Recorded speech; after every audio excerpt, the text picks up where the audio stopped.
Om Namo Bhagavate Vasudevaya. Om Namo Bhagavate Vasudevaya. Narayanam Namaskritam Naram Chaiva Narottam Devim Saraswatim Vyasam Tato Jayamantirate. Om Ajnanatimirandasya Jnananjana Shalakaya Chakshurunmilitam Yena Tasmai Shri Guruve Namah. Srila Prabhupada ki jai, Srila Gurudev ki jai. Canto 1, Chapter 4, Text 1.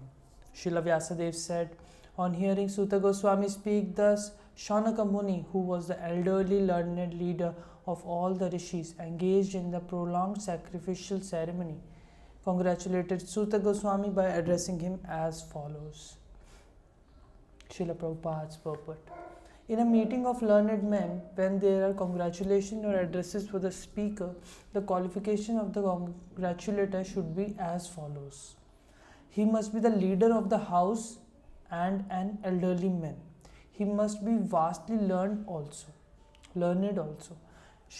Shaunaka Rishi had all these questions, and thus he stood up to congratulate Srila Suta Goswami. Very important. When he expressed his desire to present Srimad Bhagwatam, exactly as he heard from Srila Shukdev Goswami and also realized it personally, personal realization does not mean that one should out of vanity attempt to show one's own learning by trying to surpass the previous Acharya. He must have full confidence in the previous Acharya, and at the same time he must realize the subject matter so nicely that he can present the matter for the particular circumstances in a suitable manner. The original purpose of the text must be maintained. No obscure meaning should be screwed out of it. Yet it should be presented in an interesting manner for the understanding of the audience. That is called realization.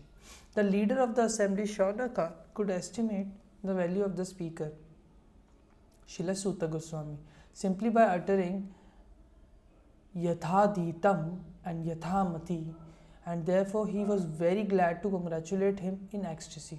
No learned man should be willing to hear a person who does not represent the original Acharya. So the speaker of the audience were bona fide in the meeting where Bhagavatam was being recited for the second time. That should be the standard of recitation of Bhagavatam. So the real purpose can be served without difficulty.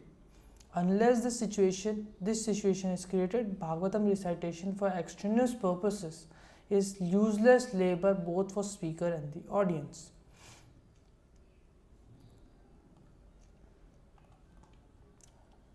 Text 2. Srila Shaunaka said, O Suta Goswami, you are the most fortunate and respected of all those who can speak and recite.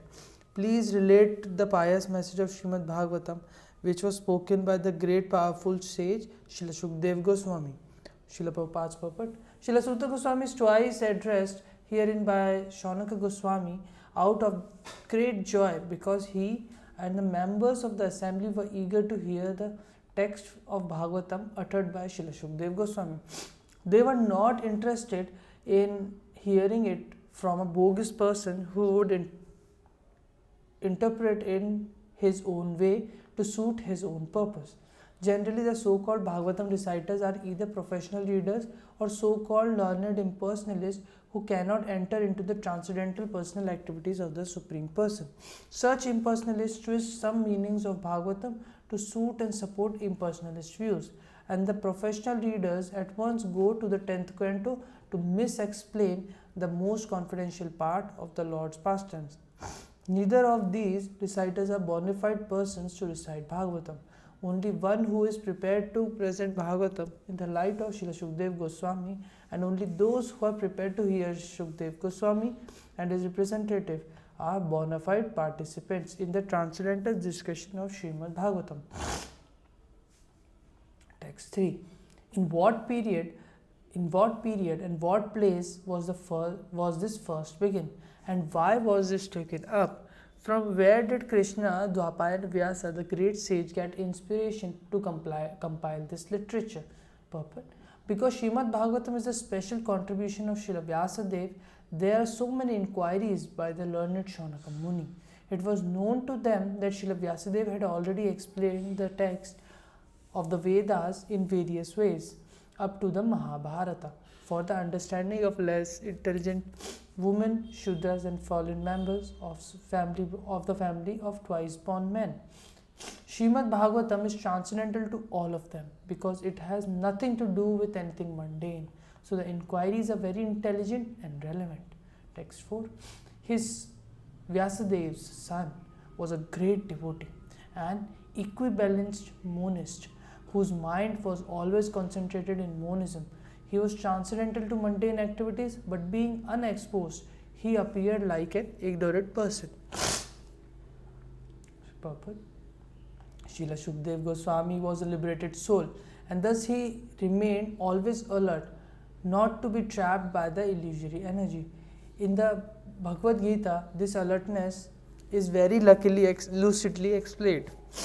The liberated soul and the conditioned soul have different engagements.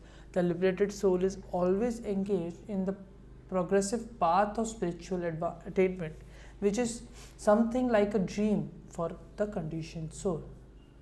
The liberated soul is always engaged in the progressive path of spiritual attainment, which is something like a dream for the conditioned soul.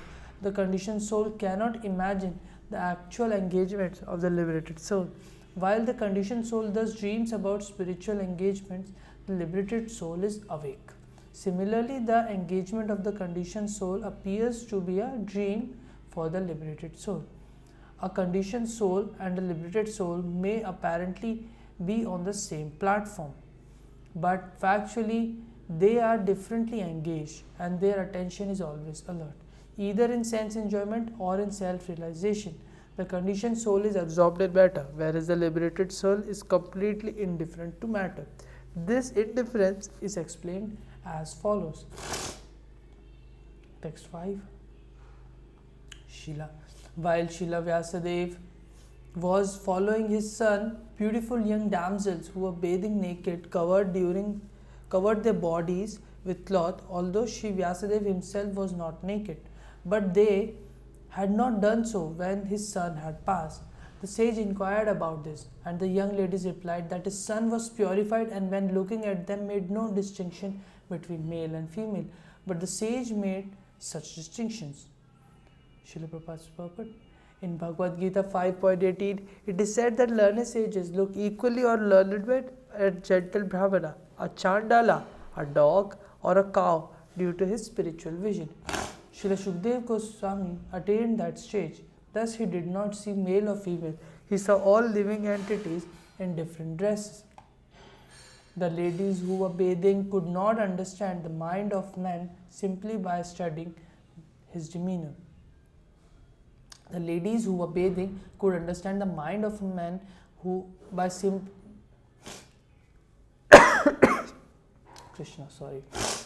The ladies who were bathing could understand the mind of a man simply by studying his demeanor, just as by looking at a child one can understand how innocent he is. Srila Shukdev Goswami was a young boy, 16 years old, and therefore all the parts of his body were developed. He was naked also. So were the ladies, but because Srila Shukdev Goswami was transcendental to sex relations, he appeared very innocent. The ladies, by their special qualifications, could sense this at once, and therefore they were not very concerned about him.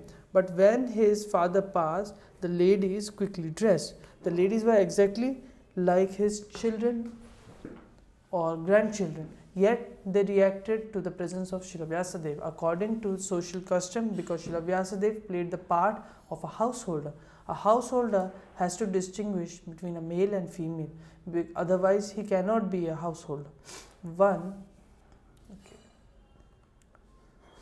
should therefore attempt to know the distinction between body and soul without any attachment for male and female. As long as such distinction is there, one should not try to become a sannyasi like Srila Shukdev Goswami. At least theoretically, one must be convinced that a living entity is neither male nor female. The outward dress is made of matter by material nature to attract the opposite sex and thus keep one entangled in material existence. A liberated soul is above the perverted distinction. He does not distinguish between one living being and another. For him, They are all of one and the same spirit. The perfection of this spiritual vision is the liberated stage, and Srila Shukdev Goswami attained that stage. Srila Vyasadeva was also in the transcendental stage, but because he was in the householder's life, he did not pretend to be a liberated soul as a matter of custom. Would you like to take from verse 6? Sure, Prabhu. Okay, text 6. How was he, Srila Shukadev, the son of Vyasa, recognized by the citizens when he entered the city of Hastinapur, now Delhi, after wandering in the provinces of Kuru and Jangala, appearing like a madman, dumb and retarded? Srila Prabhupada's purport. The present city of Delhi was formerly known as Hastinapur because it was first established by King Hasti. Goswami Shukadev, after leaving his paternal home, was roaming like a madman, and therefore it was very difficult for the citizens to recognize him in his exalted position. A sage is not, therefore, recognized by sight, but by hearing. One should approach a sadhu or great sage not to see, but to hear him. If one is not prepared to hear the words of a sadhu, there is no profit. Shukadeva Goswami was a sadhu who could speak on the transcendental activities of the Lord. He did not satisfy the whims of ordinary citizens. He was recognized when he spoke on the subject of Bhagwatam, and he never attempted jugglery like a magician. Outwardly, he appeared to be a retarded, dumb madman, but in fact, he was the most elevated transcendental personality. Text 7. How did it so happen that King Parikshit met this great sage, making it possible for this great transcendental essence of the Vedas, Bhagavatam, to be sung to him? Prabhupada's purport. Srimad Bhagavatam is stated here as the essence of the Vedas. It is not an imaginary story, as it is sometimes considered by unauthorized men. It is also called Shuka Samhita, or the Vedic hymn spoken by Sri Shukadev Goswami, the great liberated sage. Text 8. He, Shukadev Goswami, was accustomed to stay at the door of a householder only long enough for a cow to be milked, and he did this just to sanctify the residence. Prabhupada's purport. Shukadev Goswami met Emperor Parikshit and explained the text of Srimad Bhagavatam. He was not accustomed to stay at any householder's residence for more than half an hour at the time of milking the cow, and he would just take alms from the fortunate householder. That was to sanctify the residence by his auspicious presence. Therefore, Shukadev Goswami is an ideal preacher established in the transcendental position. From his activities, those who are in the renounced order of life and dedicated to the mission of preaching the message of Godhead should learn that they have no business with householders, save, save and except to enlighten them in transcendental knowledge. Such asking for alms from the householder should be for the purpose of sanctifying his home. One who is in the renounced order of life should not be allured by the glamour of the householder's worldly possessions and thus become subservient to worldly men. For one who is in the renounced order of life, this is much more dangerous than drinking poison and committing suicide. Text 9. It is said that Maharaj Parikshit is a great first-class devotee of the Lord, and that his birth and activities are all wonderful. Please tell us about him. Purport. The birth of Maharaj Parikshit is wonderful because in the womb of his mother he was protected by the personality of Godhead, Sri Krishna. His activities are also wonderful because he chastised Kali, who was attempting to kill a cow. To kill cows means to end human civilization. He wanted to protect the cow from being killed by the great representative of sin.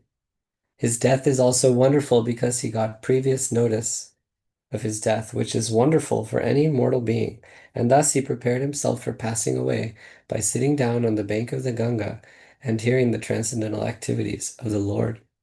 During all the days he heard Bhagavatam, he did not take food or drink, nor did he sleep a moment. So everything about him is wonderful, and his activities are worth hearing attentively.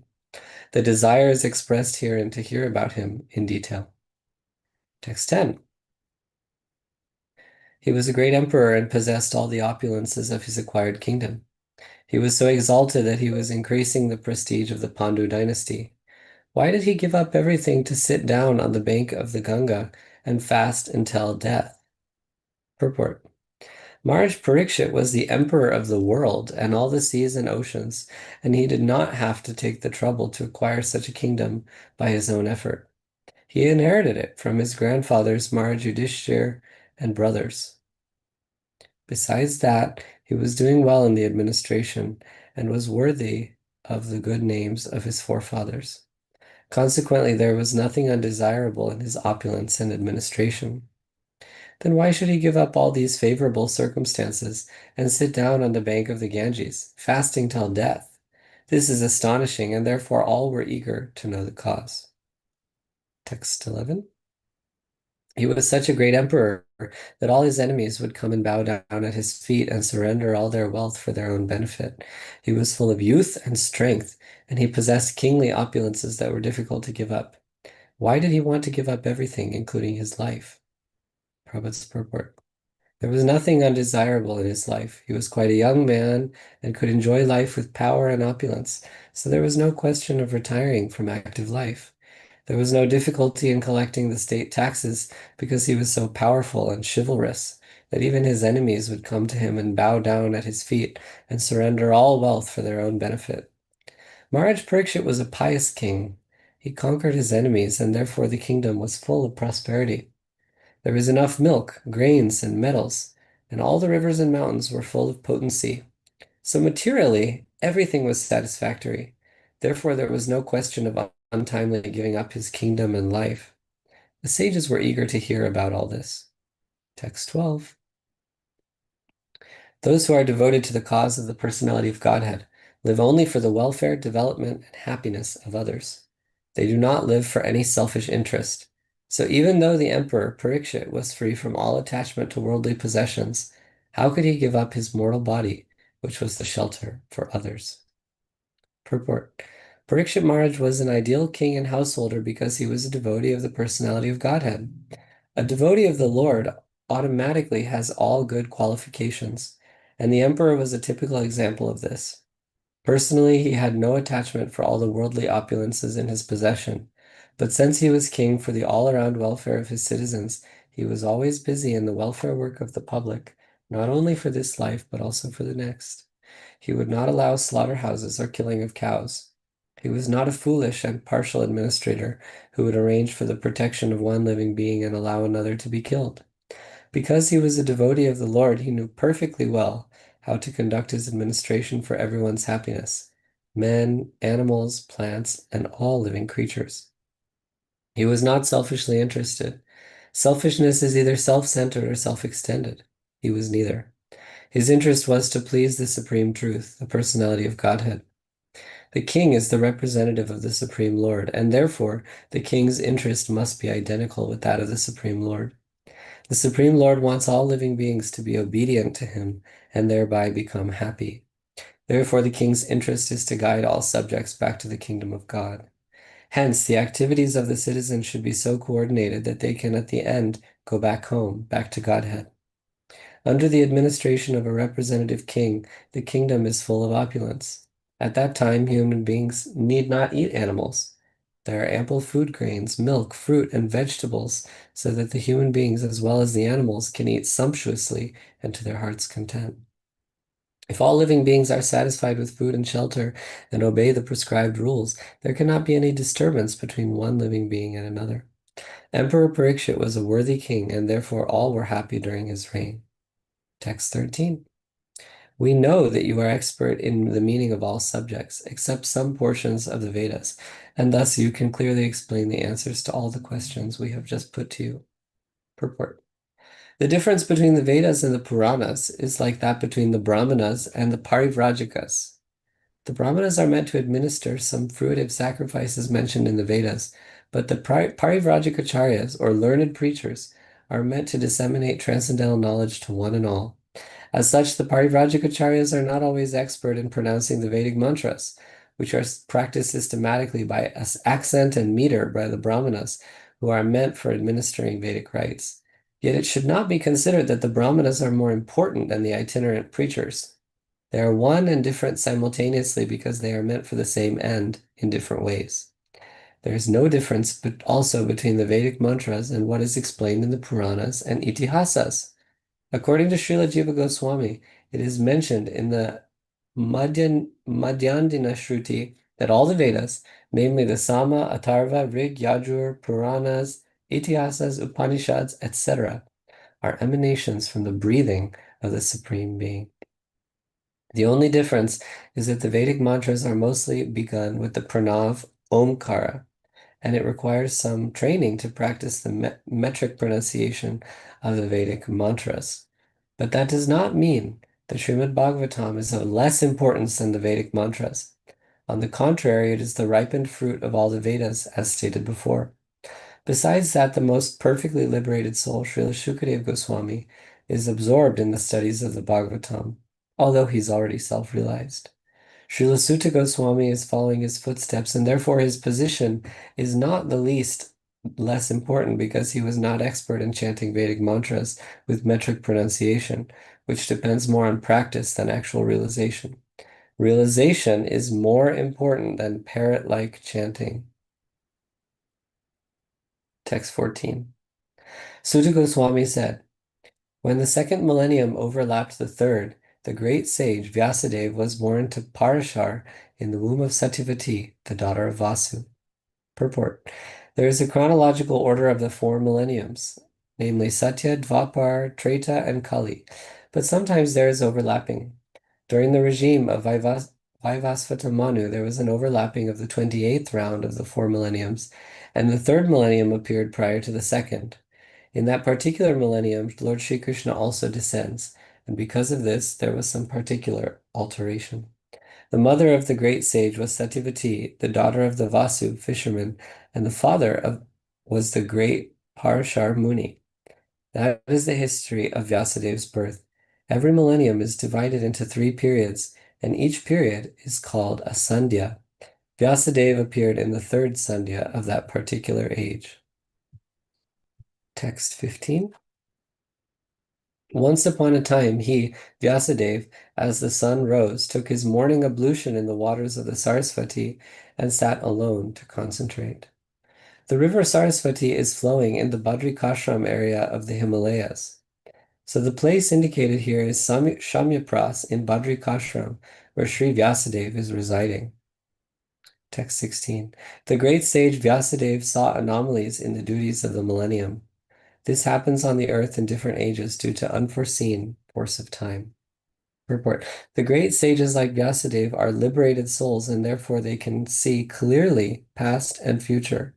Thus he could see the future anomalies in the Kali age, and accordingly he made arrangement for the people in general so that they can execute a progressive life in this age, which is full of darkness. The people in general in this age of Kali are too much interested in matter, which is temporary. Because of ignorance, they are unable to evaluate the assets of life and be enlightened in spiritual knowledge.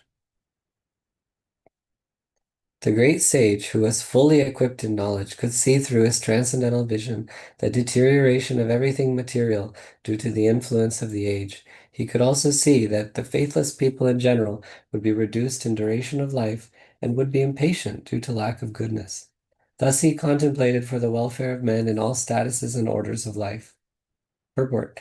The unmanifested forces of time are so powerful that they reduce all matter to oblivion in due course.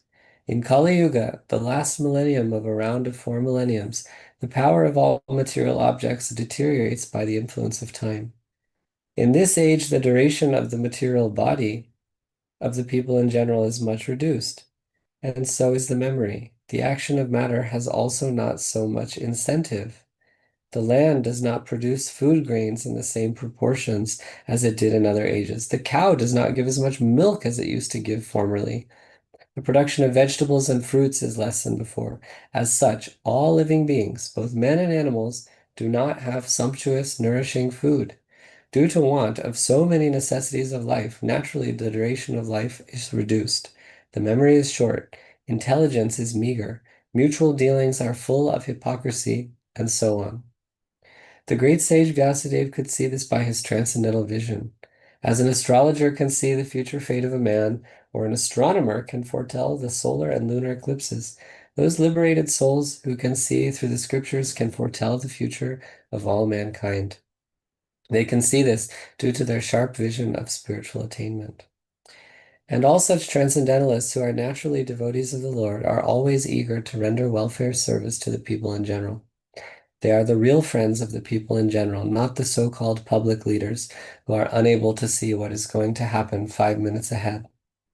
In this age, the people in general, as well as their so-called leaders, are all unlucky fellows, faithless in spiritual knowledge and influenced by the age of Kali. They are always disturbed by various diseases. For example, in the present age, there are so many TB patients and TB hospitals, but formerly this was not so because the time was not so unfavorable. The unfortunate men of this age are always reluctant to give a reception to the transcendentalists who are representatives of Srila Vyasadeva, and selfless workers always busy in planning something which may help everyone in all statuses and orders of life. The greatest philanthropists are those transcendentalists who represent the mission of Vyasa, Narada, Madhva, Chaitanya, Rupa, Sarasvati, etc. They are all one and the same. The personalities may be different, but the aim of the mission is one and the same, namely, to deliver the fallen souls back home, back to Godhead. You want to finish off for the last 5 minutes? For sure. Hare Krishna. 19th. He saw that the sacrifices mentioned in the Vedas were means by which the people's occupations could be purified. And to simplify the process, he divided the one Veda into four in order to expand them among men. Purpose. Formerly, there was only the Veda of the name Yajur, and the four divisions of sacrifices were there specifically mentioned. But to make them more easily performable, the Veda was divided into four divisions of sacrifice just to purify the occupational service of the four orders. Above the four Vedas, namely Rig, Yajur, Sam, and Atharva, there are Puranas, the Mahabharata, Samhitas, etc., which are known as the fifth Veda. Srila Vyasadeva and his many disciples were all historical personalities, and they were very kind and sympathetic toward the fallen souls of the age of Kali. As such, the Puranas and Mahabharata were made from related historical facts, which explain the teaching of the four Vedas. There is no point in doubting the authority of Puranas and Mahabharata as parts and parcels of Vedas. In the Chandogya Upanishad 7.1.4, the Puranas and Mahabharata, generally known as histories, are mentioned as the fifth Veda. According to Srila Jiva Goswami, that is the way of ascertaining the respective values of the revealed scriptures. Text 20. The four divisions of the original source of knowledge, the Vedas, was made separately, but the historical facts and authentic stories mentioned in Puranas are called the fifth Veda. After the Vedas were divided into four divisions, Paila Rishi became the professor of the Rig Veda, Jamini the professor of the Sam Veda, and Vaishampayana alone became glorified by the Yajur Veda. The different Vedas were entrusted to different learned scholars for development in various ways. The Samantu Muni Angira, who was very devotedly engaged, was entrusted with the Atharva Veda, and my father Romaharshana was entrusted with the Puranas and historical records. In the Shruti Mantras also it is stated that Angira Muni, who strictly followed the rigid principles of the Atharva Veda, was the leader of the followers of the Atharva Veda. All these learned scholars in turn rendered their entrusted Vedas onto their many disciples, grand disciples, and great grand disciples, and thus the respective branches of the followers of the Vedas came into being. The original source of knowledge is the Vedas. There are no branches of knowledge, either mundane or transcendental, which do not belong to the original text of the Vedas. They have simply been developed into different branches. They were originally rendered by great respectable and learned professors. In other words, the Vedic knowledge, broken into different branches by different disciplic successions, has been distributed all over the world. No one therefore can claim independent knowledge beyond the Vedas. Thus the great sage Vyasadeva, who is very kind to the ignorant masses, edited the Vedas so that they might be assimilated by less intelligent men. Srila Prabhupada's purport. The Veda is one, and the reason for its division in many parts are explained herewith. The seed of all knowledge of the Veda is not a subject matter which can easily be understood by any ordinary man. There is a stricture that no one should try to learn the Vedas who is not a qualified Brahmana. This stricture has been wrongly interpreted in so many ways. A class of men who claim Brahminical qualification simply by their birthright in family of a Brahmana claim that the study of Vedas is a monopoly of the Brahmana caste only. Another section of people take this as an injustice to the member of other castes who do not happen to take birth in the Brahmana family. But both of them are misguided. The Vedas are subjects which had to be explained even to Brahmaji by the Supreme Lord. Therefore, the subject matter is understood by persons with exceptional qualities of goodness. Persons who are in mood of passion, ignorance, are unable to understand the subject matter of the Vedas. The ultimate goal of Vedic knowledge is Sri Krishna, the personality of Godhead. This personality is very rarely understood by those who are in the modes of passion and ignorance. In the Satya Yuga, everyone was situated in the mode of goodness. Gradually, the mode of goodness declined during the Treta and Dwapar Yugas, and the general mass of people become corrupt. In the present age, the mode of goodness is almost nil, and so for the general mass of people, the kind-hearted, powerful sage Srila Vyasadeva divided the Vedas in various ways so that they may be practically followed by the less intelligent persons in the modes of passion and ignorance. It is explained in the next shloka as follows. Om Namo Bhagavate Vasudevaya. Jai Srila Prabhupada.